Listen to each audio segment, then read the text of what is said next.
हमारे phone charger से लेकर घर की बत्तियों तक हर इलेक्ट्रॉनिक डिवाइस असल में एक बहुत ही सिंपल से रूल पर काम करता है। आज हम बिजली की दुनिया के इसी सबसे फंडामेंटल, सबसे पावरफुल नियम को समझने वाले हैं, ओम का नियम। तो कभी सोचा है कि वो कौन सा बस एक नियम है जो पूरे मॉडर्न इलेक्ट्रॉनिक्स की कह सकते हैं नींव है? वो कौन सा आइडिया है जिसके बिना हमारे गैजेट्स बस काम ही नहीं कर सकते? बिल्कुल सही सोचा, ये है ओम का नियम। तो चलिए बिना देर किए सबसे पहले यही समझते हैं कि ये नियम आखिर है क्या, कहता क्या है।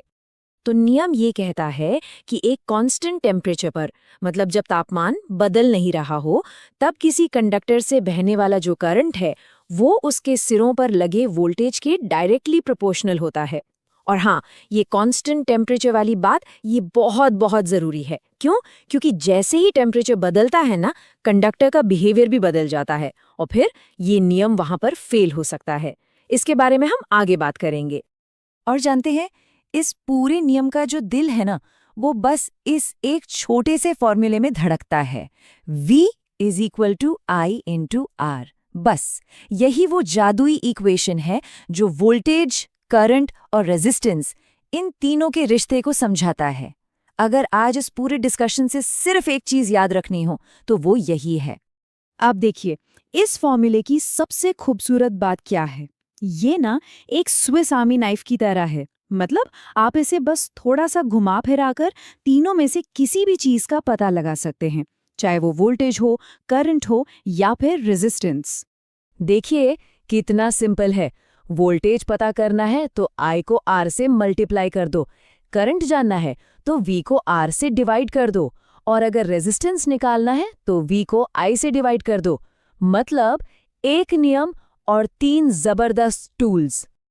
और हाँ, अगर ये तीनों फॉर्मूले याद रखने में थोड़ी मुश्किल हो तो ये ट्रायंगल मेथड एक कमाल की विजुअल ट्रिक है। आपको जो भी वैल्यू पता करनी है बस उस पर उंगली रख लो और जो बचा वही आपका फॉर्मूला है ना, एकदम आसान। अब एक बात और, कोई भी कैलकुलेशन तभी सही होगा जब उसकी यूनिट्स सही हों। ये बिल्कुल वैसा ही है जैसे किसी रेसिपी में सही इंग्रेडिएंट्स डालना। तो ये याद रखना है, वोल्टेज को हम मापते हैं वोल्ट्स में, जिसका सिंबल है V। करंट को एम्पियर में, जिसे हम एम्प्स भी कहते हैं, सिंबल है A। और रुकावट यानी कि रेजिस्टेंस, उसे हम मापते हैं ओम में, जिसका सिंबल है ये ओमेगा। अच्छा, थ्योरी तो हो गई। चलिए अब शब्दों से आगे बढ़कर इस नियम को तस्वीरों में देखते हैं।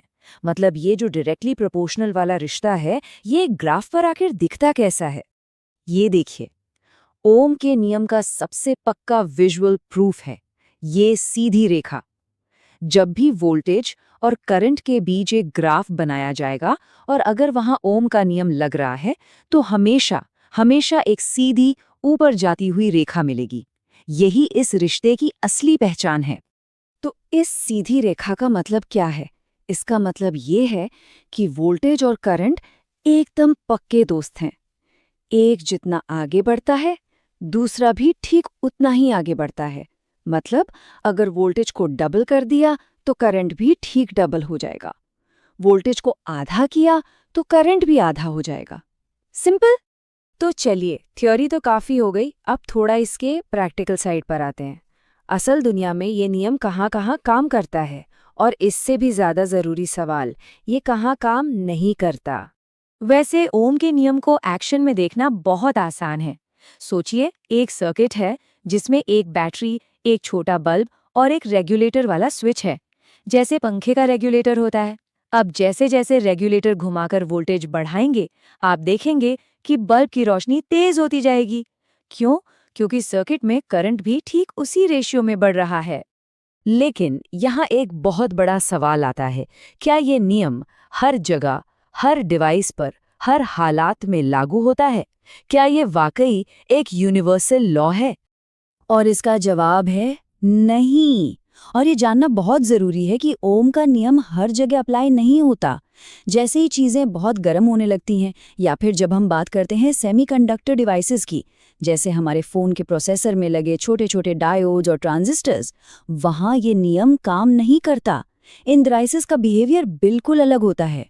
तो चलिए, अब तक जो भी सीखा है उसे टेस्ट करने का टाइम आ गया है। तैयार है एक classic exam style problem solve करने के लिए? प्रॉब्लम ये है, मान लीजिए एक सर्किट है जिसमें 10 वोल्ट की बैटरी लगी है और उसमें 5 ओम का रेजिस्टेंस है। तो सवाल ये है कि उस सर्किट में करंट कितना बहेगा? थोड़ा सोचिए। चलिए साथ में सॉल्व करते हैं। हमें निकालना है करंट यानी I। तो फॉर्मूला कौन सा लगेगा? I = V/R। बिल्कुल ठीक। अब बस वैल्यूज डाल देते हैं। I = 10 वोल्ट डिवाइडेड बाय 5 ओम। और जवाब क्या आया? 2 एम्पियर। देखा कितना आसान था? तो चलिए इस पूरे डिस्कशन को कुछ सबसे ज़रूरी पॉइंट्स में फटाफट समराइज कर लेते हैं। इसे एग्जाम के लिए एक फाइनल चीट शीट समझ सकते हैं। ये 4 बातें हैं जो बिल्कुल नहीं भूलनी है। Number 1, core formula V = IR। Number 2, तीनों की यूनिट्स वोल्ट्स, एम्पियर्स और ओम्स। नंबर 3, VI ग्राफ हमेशा एक सीधी रेखा होता है। और नंबर 4, इस फॉर्मूले पर बेस्ड न्यूमेरिकल प्रॉब्लम्स की प्रैक्टिस करते रहना है। बस इतना कर लिया तो सब सेट है। तो आज का ये एनालिसिस हमें एक बहुत ही इंटरेस्टिंग सवाल पर लाकर छोड़ता है कि अगर हमारा ये भरोसेमंद ओम का नियम सेमीकंडक्टर्स पर लागू ही नहीं होता, तो फिर वो कौन से नियम हैं जो हमारे स्मार्टफोन और कंप्यूटर की इस कॉम्प्लेक्स दुनिया को चलाते हैं? खैर, ये एक और कहानी है जो सुनेंगे किसी और दिन।